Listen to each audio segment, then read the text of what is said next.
Pernahkah kamu berpikir mengapa saat berada di dalam bus yang sedang melaju kencang dan tiba-tiba bus direm, badan kita akan terdorong ke depan? Mengapa pada saat berada di dalam mobil kita perlu mengenakan sabuk pengaman?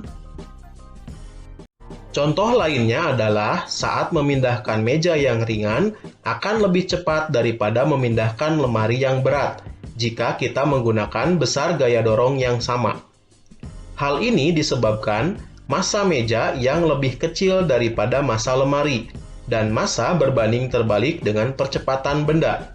Semakin kecil massa benda, maka semakin besar percepatan benda tersebut. Pernahkah kamu berpikir bagaimana sebuah roket dapat meluncur ke angkasa? Roket yang terdorong ke atas diakibatkan oleh semburan gas ke bawah. Semakin kuat semburan gas ke bawah, maka roket akan semakin cepat terdorong ke atas. Jadi gaya aksi-reaksi selalu bekerja pada dua benda yang berbeda dengan besar yang sama. Contoh gaya aksi dan reaksi tersebut misalnya pada peristiwa orang yang sedang berenang. Gaya aksi dari tangan perenang ke air mengakibatkan gaya reaksi dari air ke tangan dengan besar gaya yang sama namun arah gaya berlawanan. Sehingga orang tersebut akan terdorong ke depan meskipun tangannya mengayuh ke belakang. Karena massa air jauh lebih besar daripada massa orang, maka percepatan yang dialami orang akan jauh lebih besar daripada percepatan yang dialami air.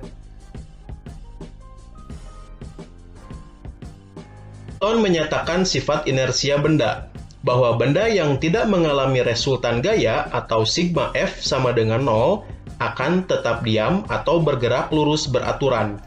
Hal ini selanjutnya dikenal dengan hukum 1 Newton.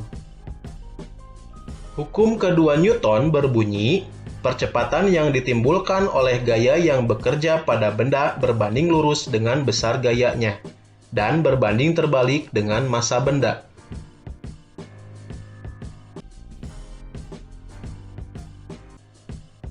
Hukum ketiga Newton menyatakan bahwa ketika benda pertama mengerjakan gaya atau F aksi pada benda kedua, maka benda kedua tersebut akan memberikan gaya atau F reaksi yang sama besar ke benda pertama, namun berlawanan arah, atau F aksi sama dengan negatif F reaksi.